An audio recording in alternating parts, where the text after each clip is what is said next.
Dear viewers, good afternoon and welcome to the show. It's the Business X-Ray show today, and we are here as usual to share with you very important tips and experiences in the world of business. Because we know, yes, some have joined or taken the route of sport, others are into the route of politics and all the others. But once everything settles, then business takes the day, because someone has to eat. Someone has to make that money to sustain themselves and their families, and to meet a number of aspirations that we normally, the resolution we give ourselves at the beginning of the year about the boxes we want to tick in the course of the year. So with me in the studio, I have our resident coach, Charles. You're most welcome to the show. Thank you so much, and I'm happy to be here. Very good. And with Charles, we have, again, another special guest, OWOMUGISHA. Noah, you're most welcome to the show. Thank you, Charles. Very good. Good afternoon, viewers. And thank you. That's Noah, is a business development expert from ABI, and Charles OCICI, the Executive Director, Enterprise Uganda. Now, the topic we're discussing today is on corporate governance. We're looking at business sustainability through corporate governance and succession planning. Now, if you look closely, one actually fits into the other, but corporate governance is a real thing, because a much bigger element and a very critical ingredient in the success of a business. But not just success of a business in the short term, but sustainability going forward. Of course, we have the experts in the house. I don't want to preempt the discussion for the day. But before we go into today's discussion, as usual, Charles, it's been quite an interesting week. It is. I don't know what tickled your mind this week, but at least it is ending on a very, on a pitch. It's a very high note. We have the new president of Tanzania in Uganda. That's correct. At the time when, of course, we've had a couple of issues with Kenya over some of our commodities and the like. I don't know what you read from, this development. I think for me, for the week, really what has been very interesting, and a lot of print and coverage has been done on that subject. The departure of the Archbishop, the late Dr. Cyprian Luanga. So many good things have been said about him. So many things have been stated about his legacy. But among the many that I picked up that I thought this country needed to have picked a leaf from was that the late put everything towards creating sustainable economic interventions. And in doing so, he made sure corporate governance, management, leadership systems were at the center of it. I participated in many board training sessions of Centenary Bank, right from the time when it was still at Entebbe Road, well before even they broke the grounds to do the Mapera House. And his commitment was total. He creates a successful story of a supervised bank in the top 5 in the country. Then he discovers that this supervised bank has got a market niche, and it ought to serve that market niche. Now, he again sees that that market niche leaves out another category of individuals that need to be brought to the Centenary Bank bracket. He goes ahead and begins to start Twekembe, a circle, using less than 5 million shillings. By the time he was leaving, Twekembe was in billions of shillings, serving so much of a very rural community and transforming their lives, and making that one the stepping step to go to the formal Centenary Bank. And to me, even just that bit alone, to just say, what do we learn from this? Whatever you do, 1, look at its continuity. 2, make sure that you have clarity of the customer. 3, do not bring too many emotions to try and say, now, Centenary Bank, why haven't you not served this villager who is having 2 chicken, who is having half a garden? There is a separate solution for that. And that solution does not necessarily mean that that villager is genetically meant to remain there. So to me, it brings out a lot of things that we needed to have captured. And some of this should have been captured way before we said bye to him. And that's why I love these Sunday sessions here. When we bring individuals here, Ugandans should know that we are bringing these individuals to share their stories, because these stories define ordinary individuals making extraordinary footprints in our country. And we've had quite a number of powerful stories on this show. And of course, if you look at, you know, the common denominator here, you see that a lot of them actually have a thing or two with one, structuring their operations, but then also it points to the direction of corporate governance. Corporate governance, clarity of the vision, and being not too emotionally disrupted. When the governance requires that, now remove so and so, or the governance requires that, can you please bring an internal auditor or bring an external auditor? Don't get hurt. Get used to that, and all the time make sure that ultimately the service you give to the consumer of your services should define the kind of a journey you are going to walk. Thank you, Charles. Now, before I bring in Noah here, of course I know, if you notice, right, our viewers, right from the beginning of, I think, December, we've been trying to look specifically at how you can run and structure your business for sustainability. Of course, we tackled areas like business planning and the rest. And today, we are looking at the issue of succession planning, corporate governance sitting into that space. And within that, of course, we want to unpack this concept or this animal called corporate governance, because sometimes, I mean, it sounds up there. You know, in a sentence, when you throw in the word corporate, and at the same time, you also throw in governance. Governance. A micro operator or a small business operator might switch off and say, that is for other people. Correct. And this is the point where I bring you in, Noah. Just going to the basics. What are we talking about when we say corporate governance?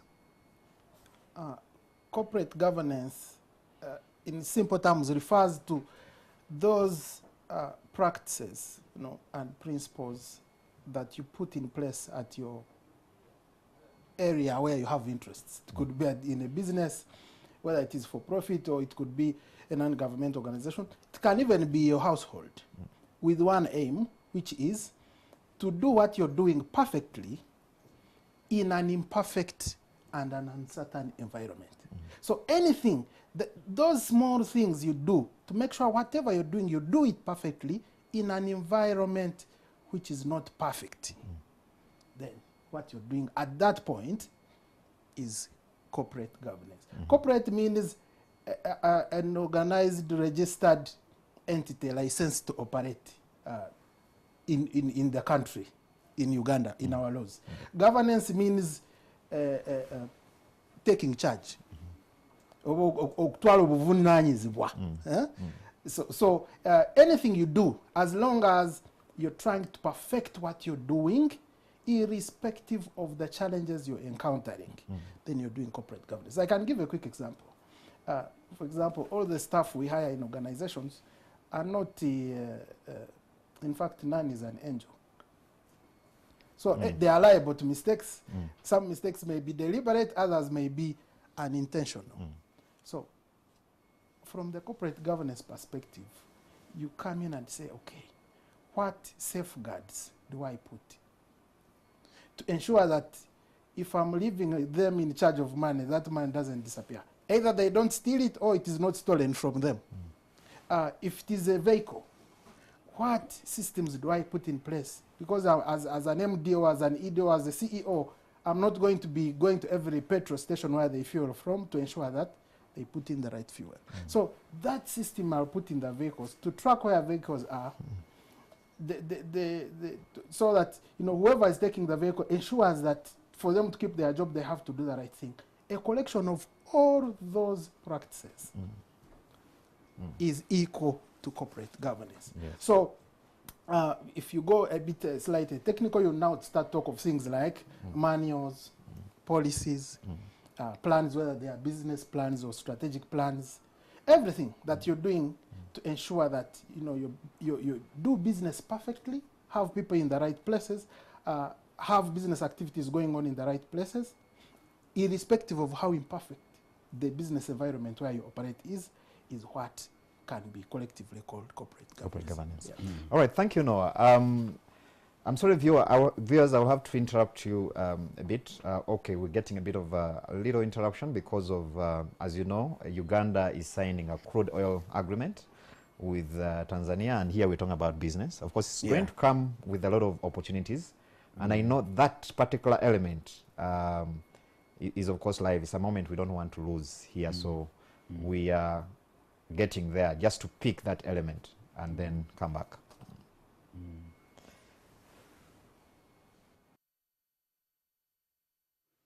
Samia Suluhu Hassan, President of the United Republic of Tanzania, to attend and witness the signing ceremony of the host government agreement between the government of Uganda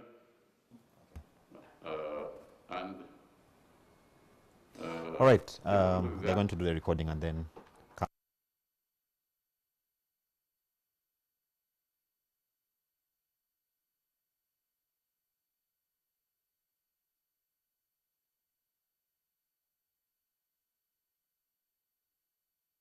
Is adoption of this culture. Of course, Noah has really helped us to break down what corporate governance is, and I mean, by all standards, it will be a good attribute or a good value for any business to adopt. Yes. How would you rate the adoption of corporate governance? And here I'm not only talking about the macro operators, I'm talking about even the medium to large. How are we adopting this principle in this country? First of all, the background that Noah has given, if you do corporate governance well, it separates individuals from the enterprise. Or it separates the owners from the entity. The entity we are talking about now is your business that is delivering certain solutions. Okay. Now, that entity, because of corporate governance principles, will now be saying, I need this kind of a person for customer care. I need this kind of a person for production. I need so and so to do the accounting and financial records aspects of the business. That is what corporate governance is now dictating. Now, enforcing those things come with a bit of pain. You wanted a certain relative to become the accountant. Corporate governance says, no, for that position, these are the issues, these are the kind of terms of reference and the specifics for the person to come to that position. Now, that denies you that opportunity to say, you know what, I needed so and so to have come here. And the person I'm talking about is the person who took me to school. Leave that relationship separately from this entity. This entity says, if I'm going to have my financials right, these are the person's specifications. If I'm going to do my operations and production right, this is the technology, this is the operating process. So corporate governance has got that element of separating owners, individuals from the entity, but ensuring that the entity at any one time can continue, whether you change these individuals or they continue and they obey the manuals as Noah has stated. It is that pain of enforcing those manuals, those processes, and the way sometimes it denies you your shortcuts. That's where people begin to take shortcuts and a bit of abuse of corporate governance principles. So to me, it is one thing even for you to put the manuals in place. Another one for you to now take the pain and just say, I think I better follow this. It is. That's why in banking, when you go and borrow, they tell you, we want audited accounts. The assumption there is that you have got no more records going on somewhere. And somebody is just using those records to try and come up with an audited position. Yes. The assumption might also be again that you have an auditor who keeps checking what's going on in the organization. But many times we submit those documents to the bank for the sake of getting the loan. Not because you want to adopt the practices associated with taking 3-year audited accounts. So it comes down to the discipline, to accept that the entity is bigger than all the individuals in it, Yes. and then to accept the fact that the entity will grow when the things are followed. And as the entity grows, sustainability will be ensured. So from what I read in your submission, Charles, there's some power you cede as an owner Yes. to the system, to Yeah. the structures that you put in place, and the people that Correct. are superintending Correct. those structures and systems. And in the beginning, that ceding of power looks painful because you think, haven't I been reduced by these financial requirements? The cashier, I'm removing the money from saying, boss, sign here. Or he's first asking you questions. For Yes, what? yeah, what are you taking? Because I need to put it on paper. My manual says when I remove any money from here, I need to document it. Now, you are taking it. For what, sir? Are you borrowing? Are you buying item that should have been bought by the other department, but this time you are the one buying it? Please, sir, can you explain? That's one. Two is telling you that, sir, the way the thing is going on, it seems this one is an approval of my boss. Now you are bigger than all those people. Yeah, absolutely. You feel hurt. Or sometimes it's denied. Yes, and actually you can say, no, for now, I think it's not right to do this. With reasons. Yes. So that kind of pain in the beginning is so, you take a while to adjust. But the moment you allow systems to flow, you begin to see the joy of saying, I do not need to check every nitty-gritty or transaction taking place. There is a report that comes talking about purchases for the week. There's a report that says these are the salaries for the week. There's a report which says this is the rent we paid. Now you don't need to have checked and done all those yourself. It pays back to you. But you need to have gone through the pains of accepting the systems to release you from being inside the mess of doing the small nitty-gritty. So in the end, when you adopt it, you love it. Thank you, Charles. Now, viewers, if you notice keenly Charles's submission, we are also trying to answer the question that many of us keep asking ourselves: why are our businesses collapsing early? Why don't we see cross-generational businesses? It begins with adherence to such principles like corporate governance, broken down in two small practices, you know, like dipping your hand in the coffers of the business every time you want. And the say, like. Mia cashier was telling you, please, Don't sir, do if I can do this, Don't do this and you that. need some approvals. Absolutely.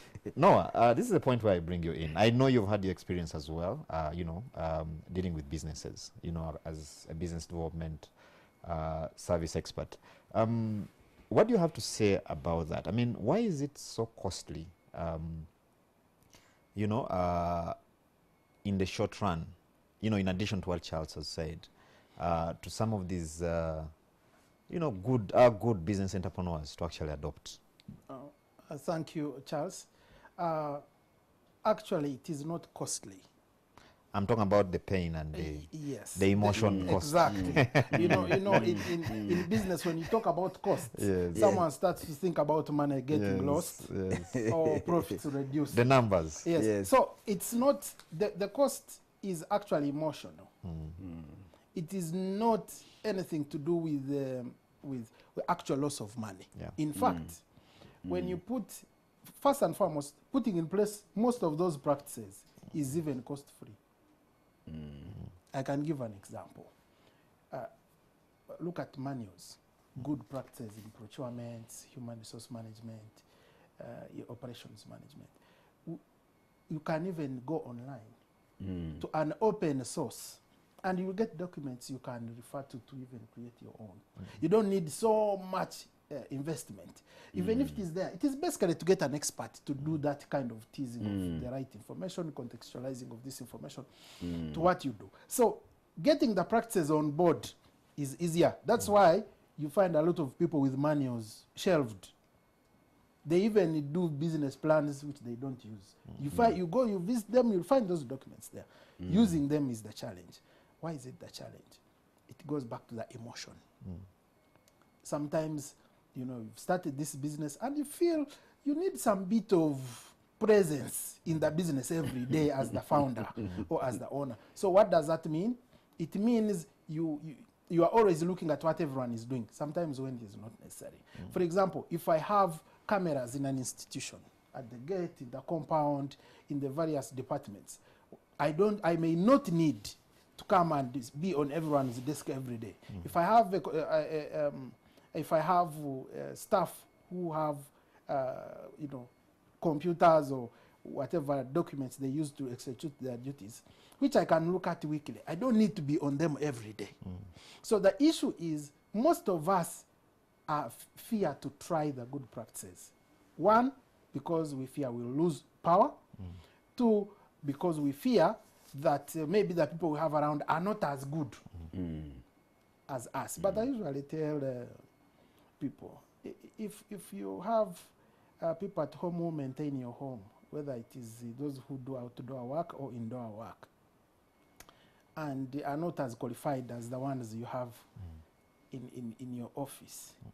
If you give them the autonomy to do all the mixtures, to prepare a meal for you, which you come and eat without vetting when you return home from work, why would you be so worried about what someone with a PhD or with a master's or with a bachelor's degree can do if you give them the autonomy and power to do it in your office? You, after assuming people in office cannot do work without you, you return to a meal which has been prepared by someone who perhaps does not, who only tastes the soup and you know, smells the scent and the flavor of the food, and they are like, this is good. You eat the food at home which has been prepared by someone who's not a very sophisticated expert, without questioning, but you tell us that you are uncomfortable leaving your life savings with a graduate who is even certified by a global body, SCCA, CPA, SIPS, CIM, Makerere University, and any other, you know, at whichever level the person has got the qualification from. So I think we need to wake up to the reality that, first and foremost, even if you want, you're not going to be in that business for 100 years. At least we have enough data now that we don't have a 150-year-old person living in the world. Perhaps even 130 years we may not be having. So you will go, whether you want it or not. Now, no one wants to live and their business follows them. It's not something I believe no one wants. That's why we're always saying, you know, I'm doing this for my children. It is for my legacy. So one thing you do to be sure that your legacy is intact, you give yourself an opportunity to go out of your areas of jurisdiction and see whether things will continue the way they go on when you're around. And that way is only attained when you are able to put systems structures in place, the governance practices in place, delegate authority in an organized manner, which comes back to what I was, the explanation I was using to define corporate governance. Try to create a way of your business progressing perfectly in an imperfect environment, business environment. So we need to appreciate that actually the cost you're talking about is emotional. As Charles expressed, it is actually most times not even monetary. Allow your institution to operate without you for a day or two. See if you can take leave. See if you assess. Be sure that if you are away for 6 months, you will not die because the business has died since you left. You know, sometimes you get in a situation and you find you can't be at work every day. Either you're sick or something happens, and you have to be away for 6 months. But you find most people are not stressed by the sickness, which has got them out of their business. They are more stressed by what is going to happen to their business when they are away. So corporate governance is important. It's something we need to get involved in and be very realistic. You can delegate slowly by slowly. You don't need to start everything at once. Start to allow your juniors, for example, to make small basic approvals for things, and then check how they've been doing it for a week. If there are things which need to be fixed, if you're losing money, or if they are not doing perfectly the way you would do it, teach them or put in place a policy or a review mechanism that perfects it. If you do that, then you'll be on the right track. On the right track for that. Thank you, Noah. Quite interesting. And again, it begs a question, because like you rightly put it, because what I deduct from the submissions is Corporate governance involves the aspect of building structures, you know, to ensure efficiency, accuracy, and then, of course, meet the expectations of different And stakeholders. delegating authority. Now, it means that you need people to do, you know, that work, because systems are operated by people at the end of the day. Now, it brings me to the reality in the market, because you've had so many entrepreneurs, I'm sure, in your experience, Charles, where someone tells you, you see, it is very problematic to get workers that are dedicated, to get workers that are committed. And it begs a question. Where does corporate governance begin and start? Does it sit with the side of the business owner alone, or even the employees?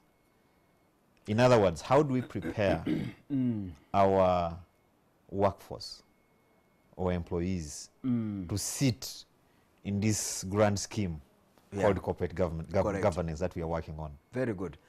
The first starting point is that the word trust comes into the center of the game. The moment you come up with the systems, policies, you want to trust that employees that you have are honest and they are willing to learn. Now, if you have gotten that trust, recognize that the people you are trusting are imperfect and they will require continuous nurturing and building. You may have reached where you've reached after 7, 8, 10, 15 years of errors, learning, errors, picking up again. The people you are beginning to bring into this entity have just entered. The same thing with your son. For a long time, your son has been a little boy that you took to primary, then secondary, then university. You've never quite gotten over the fact that he's a little boy. The little boy is saying, Daddy, I want to start taking over this. For you are saying, that is not how it's done. You young boy, I don't know when you will ever learn anything, and you are removing him immediately.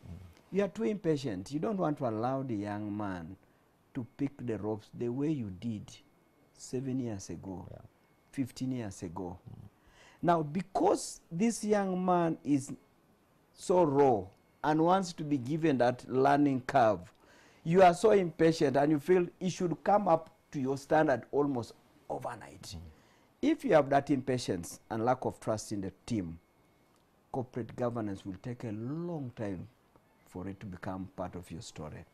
Because you are seeing errors everywhere and you feel you are the best. You feel you should grab it again.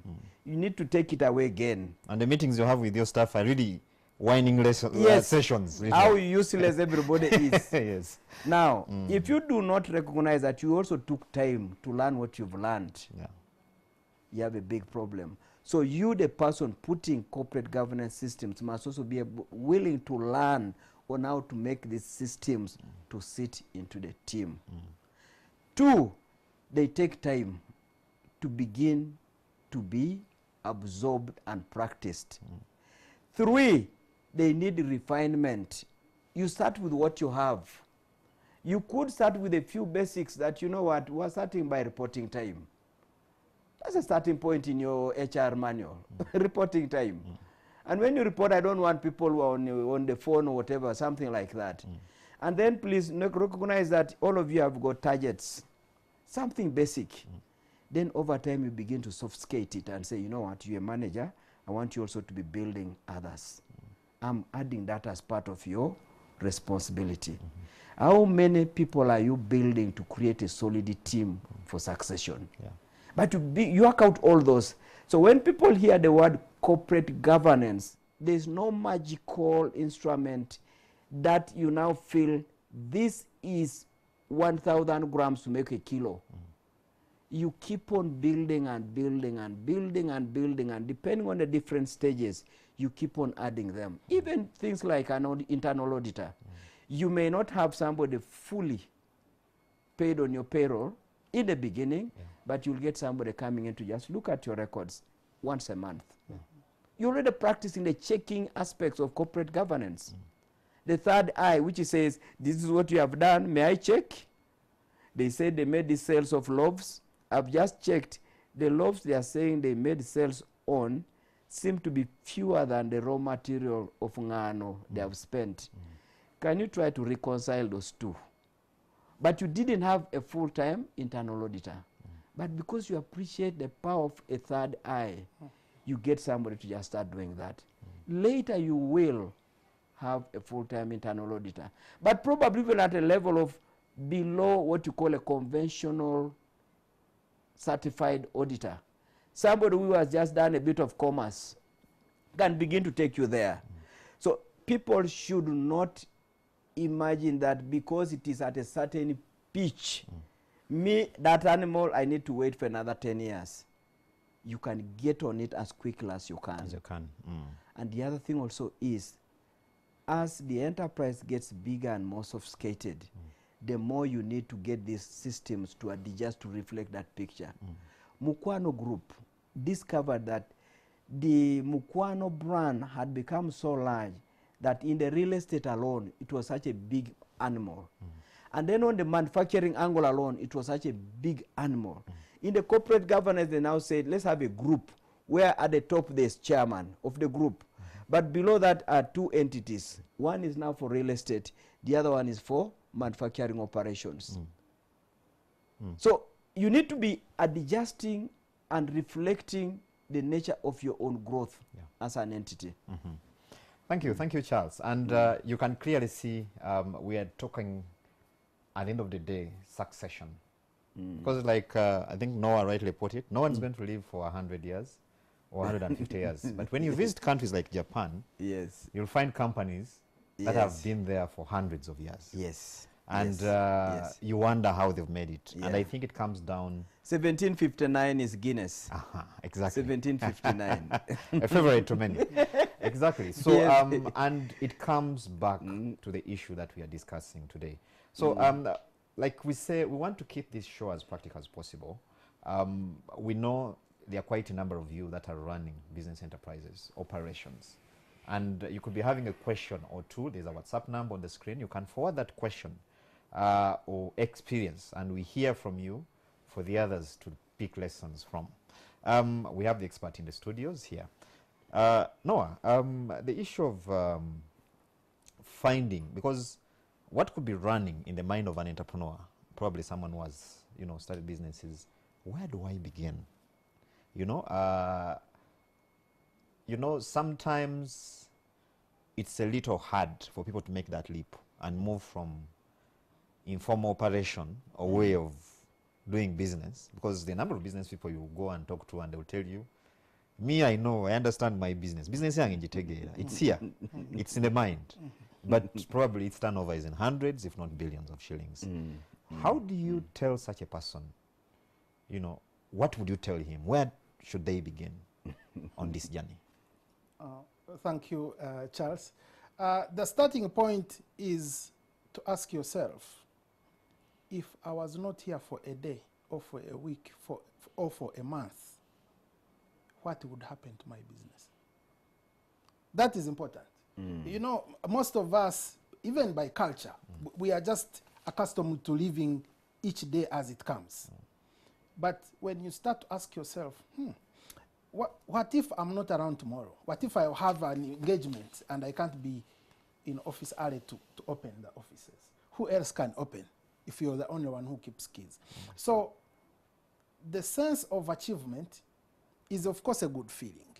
Yes, you can, of course, say business young and together. I started it. Where it is because of me. But you have one head, you only have 2 arms, you have 2 legs. Your clock, a day you have 24 hours. Your business may grow to a level where those are no longer enough. So the question, and here I mainly talk to those who are interested in growing. There are people in the marketplace who say, what I've done is enough, I don't want to grow beyond here. So this made, succession planning definitely, for example, does not become necessary to you. You're not interested in going beyond you. But for those who are interested in going beyond themselves, in terms of delivery, in terms of performance, you need to ask yourself, if I was not around, can my business progress without me? If it cannot, then you start to ask yourself, what can I do to ensure that work goes on normally whether I'm around or not. Let me give you a small basic example. Just look at an example of office keys. Everything in your company's premises is yours. True.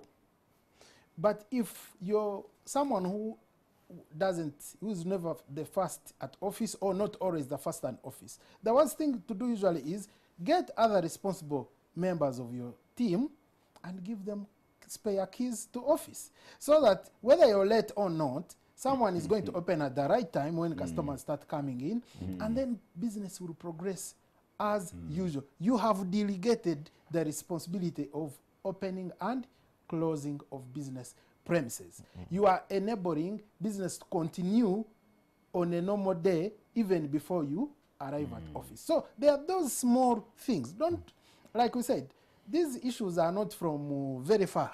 They are within us. English may not be our mother language for most of us, but let's get to the basics. So start to allow your team members to do roles that you have been doing in a safe manner to allow the business to progress, whether you are around or not around. That's why I use that example, basic example of who keeps the office keys. Then when you come around, you can audit and say, okay, did they open the right time? Everything is still in place, nothing has been stolen. And then you're like, yeah, this is a practice we need to maintain. The other one can be reporting time. I don't need to be standing at the gate like a teacher on duty to check who is entering and what they're entering. I can put a book for registering. These days, even books were abused. I can put biometric registration where people come, you press your finger, then the machine registers the time when you've walked in. So those are some small basic practices, very cheap practices to bring on board, but which restore order or bring order in your business premises. Start with those. As people start to know that, you know, by 7 a.m. I should be in office, or 8, if they start to know that when I request for funds to go and do an activity, I must spend the money carefully and then bring accountability, then your institution will start to operate well. Then, whether you are around or not around, as the business owner, you'll be sure business will continue as usual or even grow. So those are the small basic practices. Don't focus on the other big audits. Mr. OCICI has explained. You may not have a full audit, internal audit department, but get you know, someone who can walk in and say, okay, let me look at the amount of money you spent this week. Let me look at the volume of product that you took out this week to see if they compare. And that does not require you to be any sophisticated. Really, even if you're running a roadside kiosk, that's something you can do. Very true. So let's get away from you know, this thinking of, you know, these are big broad words for people with ties, earning money in millions for us to do. These are basic good manners for any business. Just like you say, before I eat a meal, whether it is chicken or beef or beans or peas, I should wash hands. That's what corporate governance is. Those simple, basic, but very important things that perfect the way you do business, irrespective of how imperfect the business environment where you operate is. It becomes your culture. I want to pick up things that he has touched again that should really make people to begin to go this route. He mentioned some 2 key words: delegation. Delegation means at some point you will not be at that enterprise. It could be a family crisis. It could be sickness, personal issue. It could be a business deal that has taken you somewhere. Somebody must continue to serve the customer. Because this entity here is simply saying, to me, I've got customers to serve. If you do not put in systems that will allow that to continue, I'm going to suffer. The business will suffer. So if you want the word delegation to make meaning, it doesn't make meaning without clarity of responsibilities. And that clarity comes with systems, with proper manuals. It's clearly saying that so and so, this is your area of responsibility. So and so, these are the reports that I need from you. So delegation, a word we love so much. Why didn't you delegate? Why didn't you delegate? It comes with clarity of the entire atmosphere. Because the moment the person says, I told you to be here, now I found you here. Then again he finds you there, I said, I told you to be this way, now you are this end. You kill the morale of the team. I think that's a good one, Charles, because the number of times when you find a new hire, a new employee in a company, Yeah. and they're trying to figure out what they're supposed to do. Yes. Exactly. Yes. And I think it goes back to a discussion we had on Yes. business planning. Yeah. Because it should define Yeah. the roles of every employee that you have. And I Very think true. that is quite powerful. It is, because a professional does not want to appear dense, stupid, because of basic lack of what he should have been doing. And all that is because everything is ad hoc. Governance requires things to become structured. So immediately that happens, you can delegate properly. 2, things will continue when you are not there. 3, the staff morale is lifted up. But 4, he again hinted on it, consistency of solution delivery. Because of the systems, I can now predict that when I go to Cafe Java's on Kira Road, most likely the meal is going to be similar to Cafe Java's at Kampala Boulevard. The systems have just brought about consistency. Yeah. There's the way you mix the onions, the way you mix the tomatoes, the way you do the panning in the on fire. All that is covered in the manuals. Yeah. Now you'll now be saying, the moment you see the brand Cafe Java's, I know exactly what I expect. You know exactly how long you are going to sit on that chair before somebody comes to say, what can I serve you? Because all that has been standardized through systems and structure. So you see the benefits are deep. Consistency, good delegation. Yes. People are now knowing what they are supposed to do. The team is happy. Nobody is a little bit jittery because you seem to be looking dense, because every day you are being told what to do.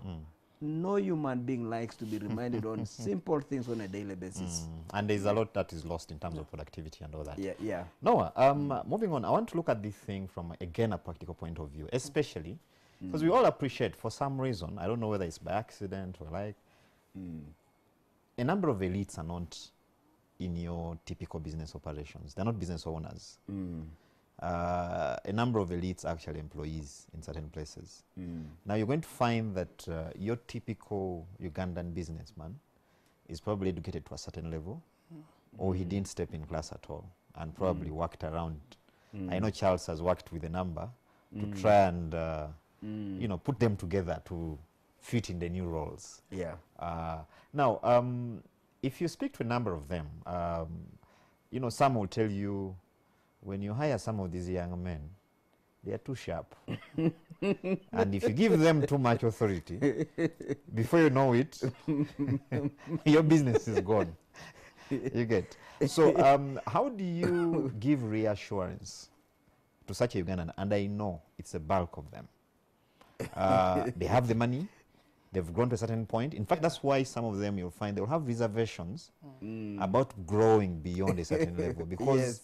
it goes beyond what they can monitor Yes. and probably wrap their mind around. Yes, memory. Exactly. They use memory to try and run things. Exactly. So what kind of reassurance can you give such a person? Because at the end of the day, these are the guys that are driving this economy, to actually embrace this principle and have their fears probably, you know, addressed in a sense. Thank you. Very good question. We need always to provide a business case for everything we are suggesting. And the business case means what? Show that gentleman or gentle lady how much they lose by not having structures in place. How much money are you losing by fearing to hire more staff because there will be too many for you to supervise? For example, right now we have very simple basic applications which can monitor vehicles moving. So I don't need to be very sophisticated in terms of education to monitor every truck I own across the world. So what I only need to do is invest some money in tracking and then buy as many vehicles I don't need to say, oh, I can only manage one vehicle because that one I'll be sitting in with the driver. So wherever he's going, I'm with him, I can control.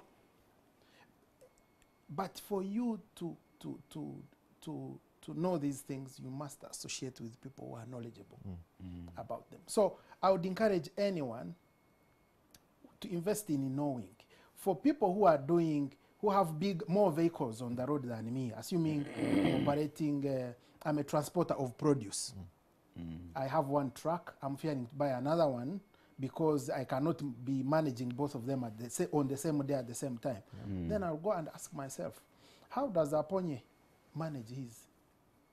How does Mandela Millers manage theirs?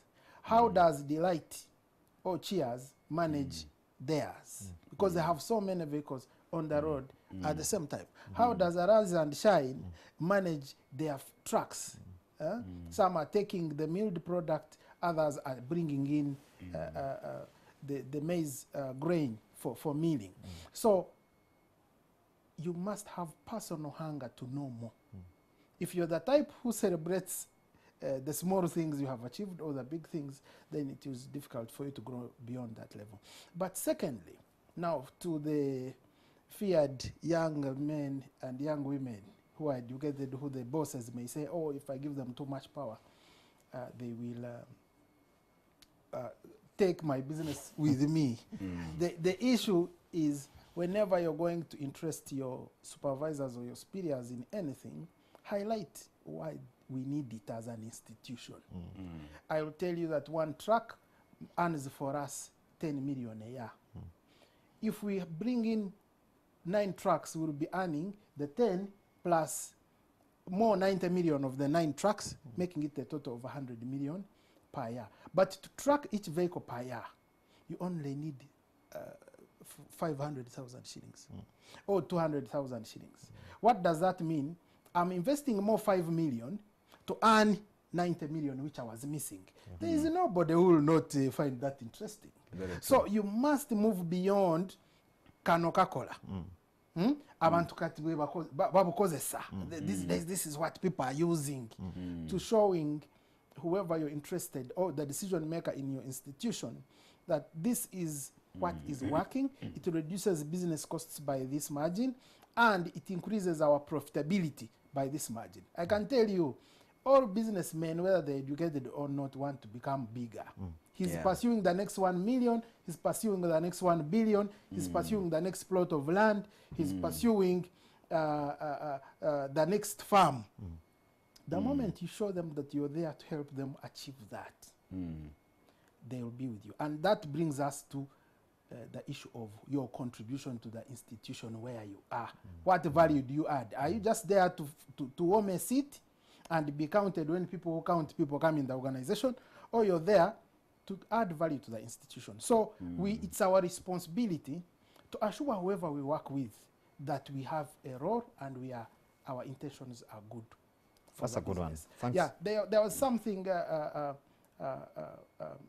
OCICI mentioned on people not liking to be told the same thing every day. You know, do you know I know there are businesses where people don't even want to be delegated to. The boss says, I want to leave you as the manager for 1 week. You say, boss, no. Me, let me stay where I am. I rather chop wood. Yes. Or you find the parents crying. You see, for the last 30 years I've built this business, but all my children don't want to come and do what? And sit in it. And sit in it. You are the problem. The problem is not the children. The problem is not the staff who do not want to stay in your shoes when you are away. Let me give you an example. You may be a very generous boss. And maybe when people come to your office, you give them money. You say, oh, touch your pockets, give 5,000. Another one comes, you touch your pockets, you give 10,000. Now, when you leave me in as a manager, when you have not given me guidelines on how I should be giving money out the way you give it out, people are going to hate me. They will say, when this Noah guy is around, we go hungry. Because he can't give us anything. At least when the boss is around, with the whole place is happy. He's understanding. But the problem is not Noah. The problem is that we have someone who is leading the institutions, but without clear structures Yeah. about how money is given. Yeah. So when he wants to leave me in charge, I have no tools. I'm not empowered to give money. But if I have a policy which says anyone who works in this office should receive 5,000 shillings as their transport refund, even if I've left whoever in the organization in that office, they'll open the safe, get the money out, give it to you, you sign somewhere, and that will be okay. So that's why they call running business on moods. Yes, the same applies to children. Some of our parents who Yes. own businesses never tell us exactly how they make money. Yeah. Eh? You don't hear about them saying we had a meeting as staff to decide on what to do. You No, never hear them saying anything No, like that. I have to come in there because that's a very, very powerful one. You know, in my experience as a business journalist for almost 20 years, I've listened to certain stories, and somewhere, somehow, you fail to get the coherence of how someone moved from point B to C. And could it be that, because you know, some of these probably we sleepwalk into success positions. And then when they tell you to trace back Yeah. how you actually arrived here, Yeah. you can't give, because you can't give what you don't have. Yeah, You know, you don't know how you came here. True. Charles, I don't know what your experience is in that and what we lose, one, as businesses and as a country Yeah. because of that. I must say that, and it connects with your earlier question, where you said that somebody is saying, here, brilliant young people coming in, and now I'm trying to release them to my thing, and I think I might end up losing my fortunes, which I fought over the years. And I want to say this, that if there's one thing a business person must never release and completely embrace forever, is remaining a learner. Yeah. And remaining a learner requires that you have put in systems in a place for a reason. Why did you put those systems there? He was making pointers. He said, so and so called Mandela Millers is doing that, and it seems to be making sense. Borrow a leaf, put it there, learn. This thing of imagining that because of your past, you must continue to repeat what worked at that point when numbers are growing, customers are becoming bigger, the competition is growing, your own staff are beginning to say, you man, you are holding us back, but we have learned how to make this thing work. We now want to go and start a parallel operation. You will be swept away quickly. So that humility to keep learning. And the key thing in the learning journey is asking probing questions. Why should I hire you? The fellow should answer. You know, when you hire me, this is what I will do. Then you, as the business leader, process that answer. See the logic in it. If the logic has got an element of adding value to the customer and bring customer loyalty, bring customer growth, hire the fellow. But as you hire the fellow, remember what he answered. Document it and let the fellow go with what he said he would be able to do. So ability to always keep asking questions and then processing those answers and seeing how to make the best out of those responses will create a great leader who will never be scared of systems, who will never be scared of professionals, who will never be scared of corporate governance. Good point. He raised another very important point, which is again related to that, and I think is very important for our viewers. Of course, he brought out, and you bring it, Charles, out as well, the rationality of business people. Yes. Any businessman, Yeah. they smell money, Yes. they are aspirational, Yes. they want to achieve. So the moment you give ideas that can lead them there, or Correct. seem to lead them there, Correct. they will listen. They will listen. And And I the issue of think- saying you are not educated for a Yes. businessman does not even arise. Yes, yes. Because for them, the real education that matters is the one on the ground. And they can smell the money. Yes. What we call achievement. That education where they ask appropriate questions and they looked at a computer, they looked at an expert, and they got education from there. That education to a business person is much more practical I hear and you. more value adding than even putting them through a very structured 2-year diploma in procurement. As we go for the break, Charles, I want you to weigh in on this because we live in we're at a very, very tricky confluence or point in time where a number of employees have lost jobs because of downsizing that has come with the impact of COVID on business operations. Others, like we always say, are barely surviving to see the next day. What kind of advice would you give to an employee in today's environment? Because not everyone is going to own a business or be a business owner. Some of us are well refined and grounded as leaders of businesses started by someone else. And we can do justice and be good at that as much as others are good as business proprietors and owners. Yeah.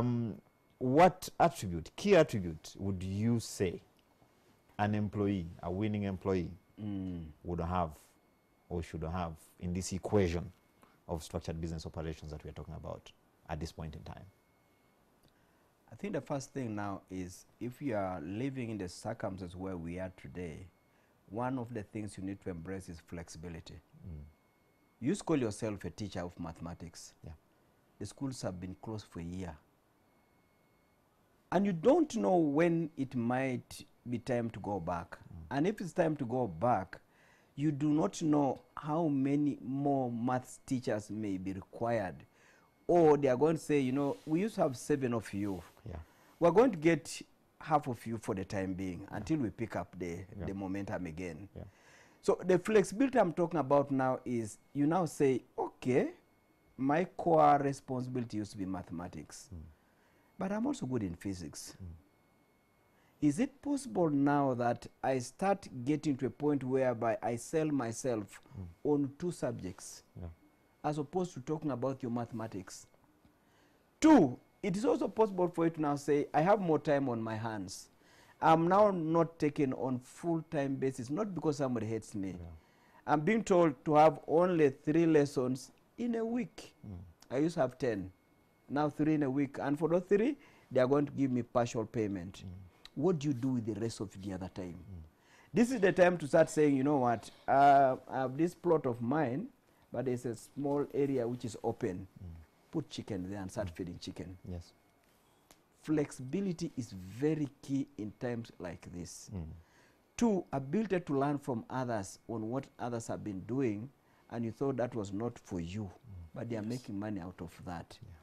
Begin to go and say, you don't speak good English, but what I'm seeing you doing with the pigs is admirable. You are the major supplier of pork for many outlets here. Can I understudy you for a bit of time? Be able to learn from there. But after you've learned, start with what you have to start making a living, to start making yourself relevant. The world is still looking for solution givers. And they are not going to necessarily say, now you are delivering pork. Have you done a degree in veterinary, something or agriculture? They just want meat. Give them the meat. And that comes with that mindset of flexibility and an ability to adapt. Yes, yes. Thank you very much. Viewers, we're going to take a very short commercial break. We are unpacking the topic of corporate governance, anchoring it on building sustainable businesses, and then, by extension, succession planning. We'll be picking a lot of your questions. I'm seeing quite a number of questions coming in from as far as Eldoret in Kenya. So we have quite a number of viewership across the region. Because like we already said, a business language is a unique. It's still the business X-ray, and we are unpacking the topic of building sustainable businesses through adherence to corporate governance, and then of course the aspect of succession planning. And we've had a lot, right from trying to break down the concept of corporate governance, and now we know why it's important for businesses. Maybe before we go to some of the questions and comments that are coming through, Noah, I'll come through to you quite fast on what it takes, or it would take someone to actually embrace corporate governance. Thank you, Charles. The embracing corporate governance comes from, 1, your ambitions. Where do you want to go? Yeah. It also, because you see, when you start getting interested in having a company existing for 500 years, you start to become humble. Your pride of I'm the best CEO, I'm the best entrepreneur around town ceases to matter. You now start to ask yourself, what do I need to put in place to ensure that my company will continue going forward? And this goes, by the way, to both the founders and the staff.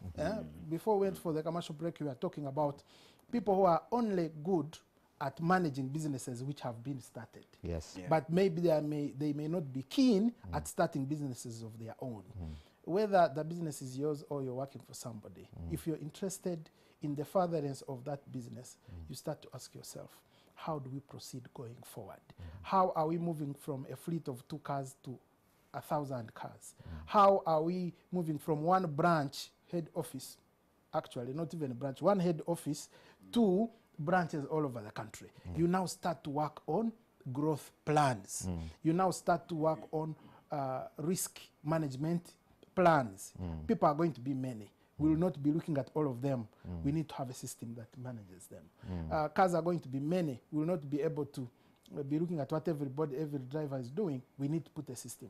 We are going to borrow money because our savings are not enough. You need to put in place policies that guide how you borrow, which interest rates are acceptable for you based on the profits you're making. All those come from a realization of where you want to go. How are you planning for your future? How are you planning to manage and maintain the success that you have got? There is a mistake we make. I think we mentioned it some time back when we were talking about internal controls. Where someone assumes, because I've been a good teacher, or because I've been a good farmer, or because I've been a good agricultural extensionist, I can be a good trader of produce. I can be a good owner of schools. I can be a good processor of a commodity, say of maize flour. That is very far from true. Because your skills are at managing a student if you have been a good teacher. Your expertise in making sure they don't make noise in class, you do good lesson plans. You have not managed an institution that has people who are non-teaching staff working on compounds. You have not had 100 teachers all looking up to you for salaries. You've not been in a situation where you want to increase the number of classrooms because the numbers of students are increasing, and you don't have those savings, and you need to go to borrow. So don't assume, because you have been good at math or physics, that you will be a successful entrepreneur in the space of private schools. You need to be humble enough, look for experts who have learned how to manage institutions, get them to work for you, or to work to teach you how to work, to do that, so that you expand your knowledge. Most of us have information in our heads.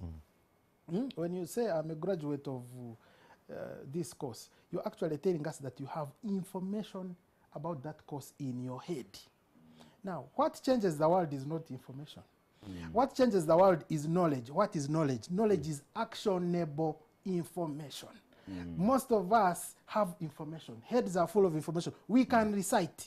You can say, John 3:16, for God so loved the world that he gave his only begotten son. But you're still not saved. Yes. So you have the information in your head.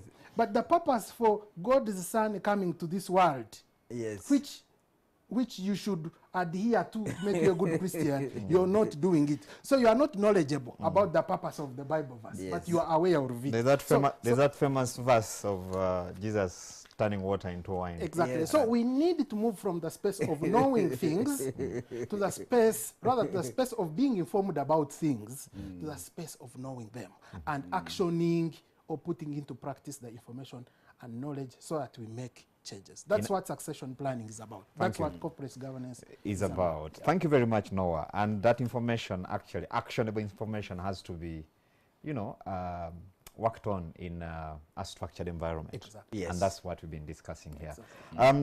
Now, I think at this point, we can look at some of the messages that have come through. We have quite a number. But please allow me to start with the compliments. I have Dr. Ali. Ali is watching from Embu in Kenya. He's saying your program is very informative and useful. Can I get the contacts of, he wants to get the contacts of the panelists. I want to get advice regarding my middle-level enterprise.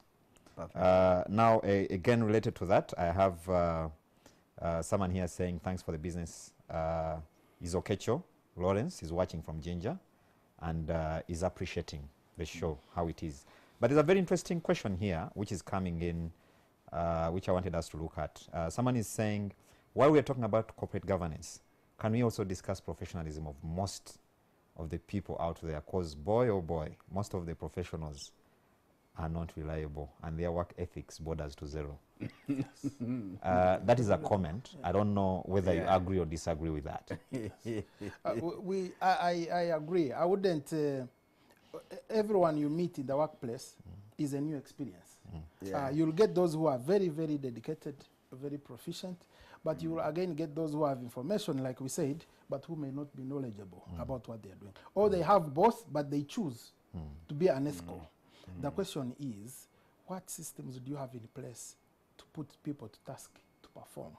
For example, those you are choosing of being lazy, do they have targets? Because you see, if we say in a month you need to deliver one output, and 2 months pass and you've not delivered any, then we don't need to wait for a year to end.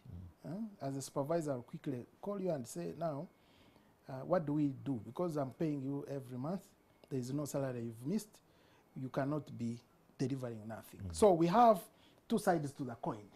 But also there gets to a point, again aided by your policies and procedures, where you say you have consistently failed to deliver.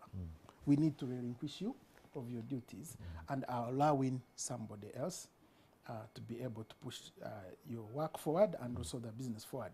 But again, that comes back to your practices.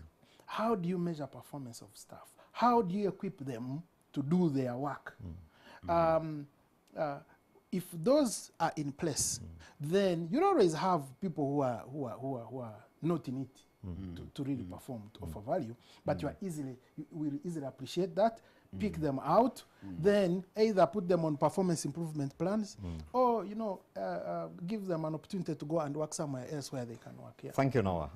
I'm sorry, we have quite a number of questions here that are coming in. That's a very important point, because I think the number of professionals who want to be motivated to do what they're supposed to do. And now that motivation can be here and there, especially if it comes from third parties. And it's happening a lot, both in the corporate and the public spaces. But we'll get to that, I think, sometime as well. I have someone here is saying, it's me, Sharif, in Dubai. How can I shift from one-on-one to a corporate customer base? I think the way he looks at it, is doing a business where he's selling to particular individuals. Now he wants to go to a customer base that is corporate. We may try to define that, but that's what he's saying. Then he's asking, how can I know that my business is scalable or non-scalable? In other words, how can I scale my business as well? I think, I don't know whether Charles, you want to come in on that? I can quickly comment on it. Yes. Any business that you have has served somebody. Did that somebody come back? If he came back, did he keep giving you feedback that these are the things that make him love what you are doing, and to what extent you are different from another provider of a similar solution? Once it makes it clear that you are different because of this, work more on those areas where you are different. Two, if you've been getting customers, there should be repeat business, and repeat business should also come with referrals. If you are beginning to have a lot more referrals pouring in, it tells you that there's great potential for your enterprise. Ride on that and make that work. Three, look at similar enterprises in your space. To what extent are people doing what you are doing, growing, or they are beginning to say, I think the thing has maxed out, it has reached certain peak, and you need to do something else to give it a bit more energy. So once you look at those aspects of your own customer base coming back and giving you referrals, looking at the competitors and seeing whether they are growing or they are not growing, and seeing new people entering your space, all those are great indicators on whether you still have opportunity which you are not tapping into, or you actually are reaching a point where you need to be giving a tweak to what you are doing to improve your operations. I hear you. Very good. There was something small on moving from business to customer and Yes. also business to business Yeah. for the gentleman in Dubai. Yeah. Your business to customer interactions actually show you what people like Mr. Ochich has expressed. But your next question should be, can I sell to these same people at an institutional level? For example, if I'm selling sanitizer or masks to individuals going to work, can I get their organizations where they work to start purchasing masks for them? So for me, I think the question at that point, what you ask is, you need to ask this customer where every day you pass here, do you or operate a shop? Do you work in an NGO? Yeah. Where is it located?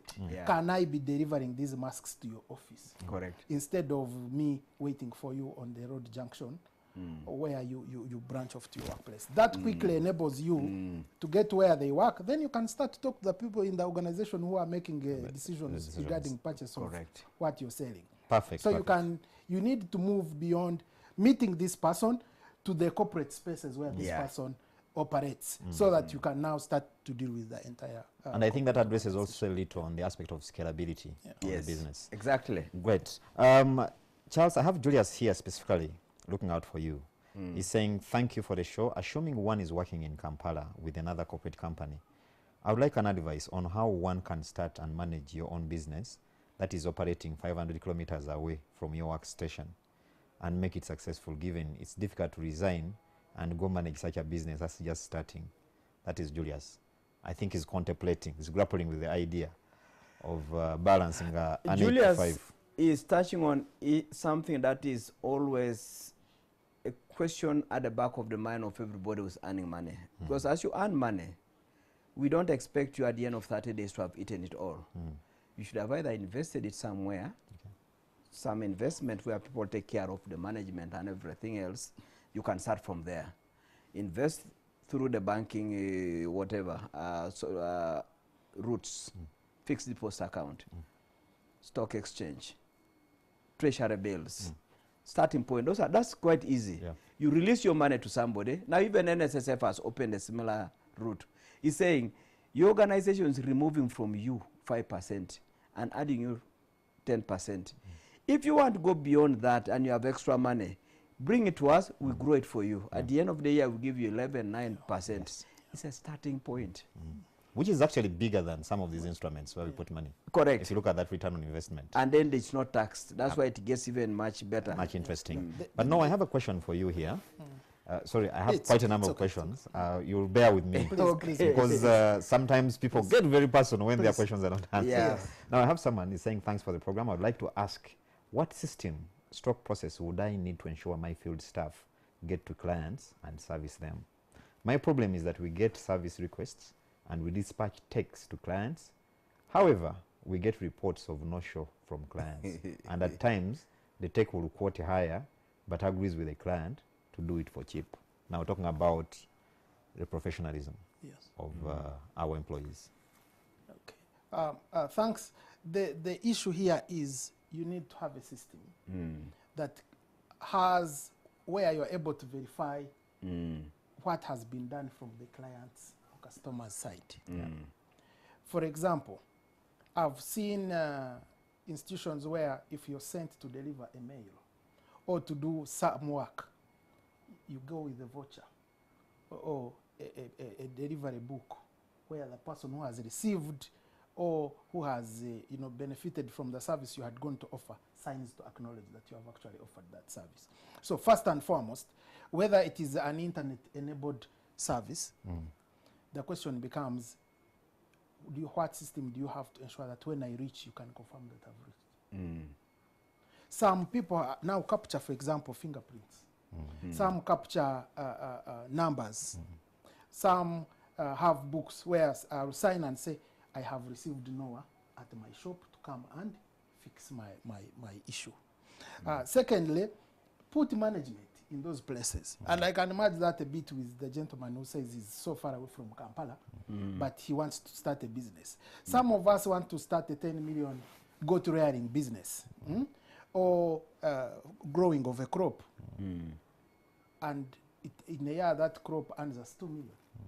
But you are on a job where every month you earn 10 million. It wouldn't be reasonable for you to resign that job to go and concentrate on a business which even has risks. And this is what I usually advise my friends and peers who are keen on that. Put management on site. Let's not forget, there are people who are graduates with certificates, with diplomas, with all sorts of sources of qualification, who can work, for example, for 300,000 or 200,000 on your farm. Tell them, I'm doing 100 goats on my farm. I'm rearing 100 goats on my farm. I have enough space. I'm hiring you as a graduate of Bukalasa, who has a diploma, a certificate in animal husbandry. Be on my farm. Your role is to ensure that my goats are well fed. They are counted every morning and evening. They are tagged so that the newborns are known, and every month I'll be coming to check. Others have even gone to a level of biometrics. You've seen now animals with belts in the neck. Those belts actually are connected to GPS and other forms of technology. You can monitor it from your phone when it is even 1,000 kilometers away. We need to start to move there. You must be willing to invest a bit. This knowledge is available again, and these solutions are available in the market. Get to the people who know this kind of things, and they'll help. You can even monitor the temperature of the animal. Exactly. Yeah. Charles, I have a very interesting comments here. You can weigh in on that, because it's an area which we've tackled in the past. Someone is saying Ugandans love a one-man show. It is everywhere, in worship places and other places, and certainly in business. Another problem is Ugandan businesses are very informal, and as such, we think corporate governance is for the big corporate entities. I bet corporate governance comes with planning, and Uganda and planning are hardly in the same sentence. What do you make of that, Charles? Wow. It is something we started with. We said that the one-man show, first of all, people begin businesses as individuals. And it's very natural, almost everywhere. That's how things happen. You start in a simple, informal way, but you can, over time, begin to sophisticate and formalize things. Yes. The main thing here is, to what extent is your enterprise growing, and the growing is not causing you lack of sleep. The moment you begin to find that now, even counting the kids that were born last week, you don't remember, it's time to begin to know now this thing's overstretching you.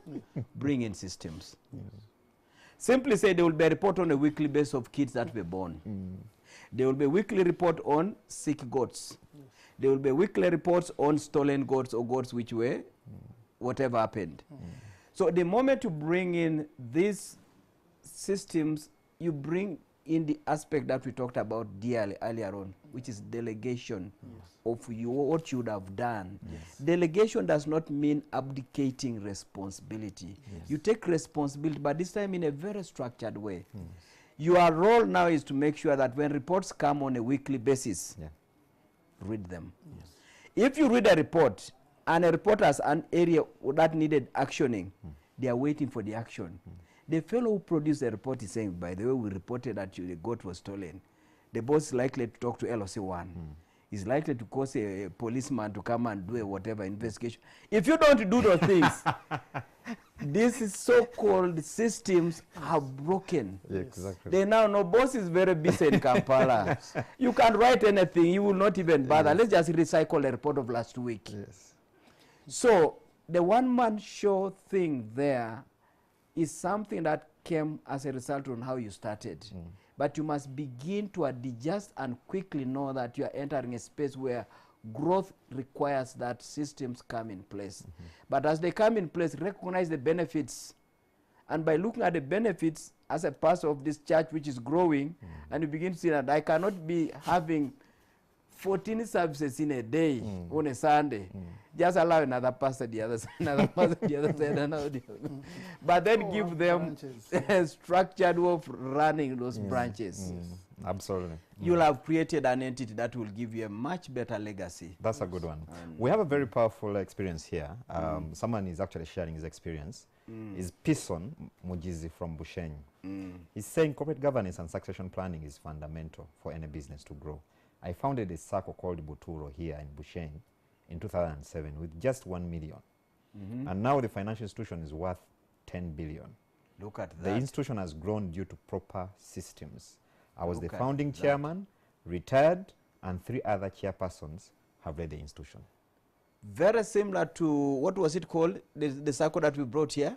Ruchiga, sir. Ruchiga Circle. Yes. Where they had a very clear principle that, please, you come on our board for only 3 years, renewable ones, then you take a break of, is it 4 years? To Yes. allow others to come in there. If you've been sitting on issues, the next team will unearth them. If you've been holding the vision back, the next team will blow it up. So it's very good testimony there. Yes, yes. I think that's a good one, honestly, when you look at it.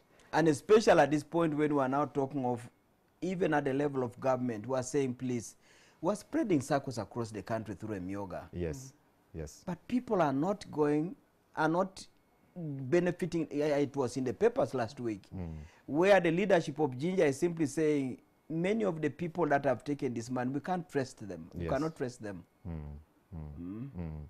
So a testimony like that is very handy because it's a Ugandan experience. Yes, yes. Now, I have, again, another comment here saying, I'm in love with the program. I love the idea of well-structured delegation, respect for professional employees, etc. And I think the aspect of respect for professional employees is key.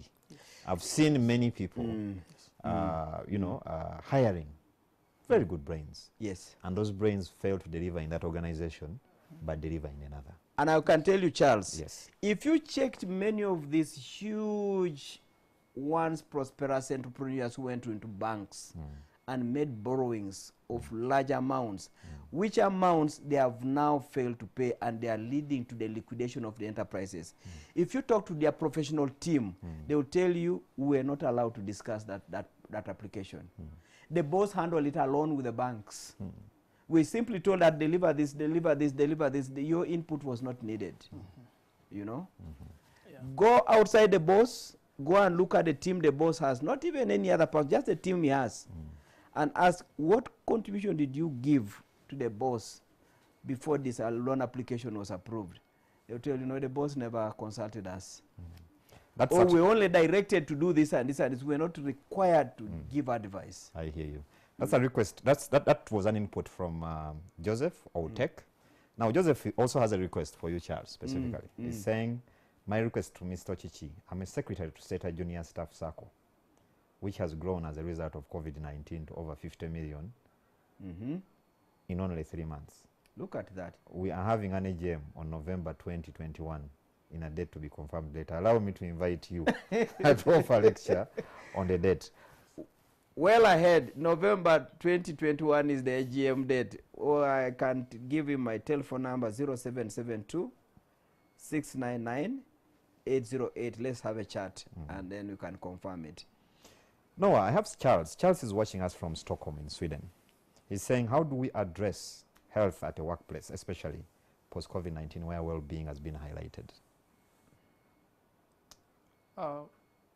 Thank you, Charles. The issue is with health is don't take risks, don't assume anything where you are not an expert at. We have already guidelines for managing how we interact at our workplaces. Now the issue is again back to corporate governance. How is the institution welcoming and putting in place the recommended practices? At an institutional level, there is responsibility. But also at a personal level, you have responsibility. If you're not being issued masks by the company, protect your life. You may reduce your savings by buying a mask and making sure you always have a mask with you. If you have shifts at your workplace, opt for shifts which are less crowded. For example, I used to work in a place which had shifts, and for example, the night shift was not liked by so many people. So, but for those who, for purposes of your health, if you know you're safe or there are less people around, you may opt for a shift which is less crowded. So again, I can't give you one specific answer and say this will work for you. Look at your environment, your work environment, very critically. See what is not possible, or see the predisposing factors to contracting COVID, and then try to put in place very cost-effective measures to ensure that you're safe. Because your safety is paramount. You need the money, yes, but how are you going to earn the money when you're not alive? So if you have a management that listens, make recommendations. You can say, for World Health Organization says social distancing, in terms of social distancing, we should be this meters apart. I see we are 1 meter closer. Yes. Can we maybe have, people coming in? Like, for example, at our workplace, we've had to work in shifts, where they say, yes, we can't have everyone in office, let's do shifts. So we have a half of the team working this week or for 2 weeks, and then the other team is working but remotely.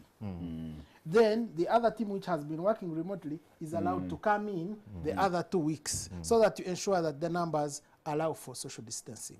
Otherwise, you cannot take COVID for granted, especially now that we are even getting new variants, which may not be very, very responsive to the existing vaccines. Yeah. Thank you very much, Noah. Charles, how would you sum up our show today? I think what I want to say is that corporate governance is not that big, distant animal where you feel it is for certain individuals.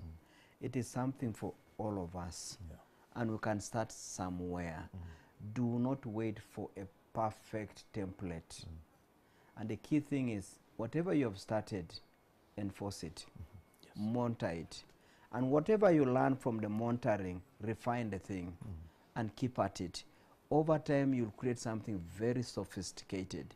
The late Mukwano Alikani started from Gomba in a village that was totally insignificant, where I'm sure this so-called governance and whatever were not such a big story. Today, the Mukwano group is such a sophisticated international group. It has continued to refine and improve. And hand over these learnings that you make to the next team and trust them and guide them and nurture them. Thank you, Charles. Thank you, Noah. It's been a good show, I'm sure, viewers, and you've picked quite a number of very important pointers for business sustainability, succession planning, and adherence to corporate governance principles. I've been your host, Charles BWOGI. I know there are quite a number of questions which we weren't able to answer, but I promise you one thing. We'll find time and get to all those questions because we have them, and I think Charles will dedicate a session to go through all these questions. Yes. Again, thank you for being a good audience. I've been your host, Charles BWOGI. Have a good afternoon, and God bless.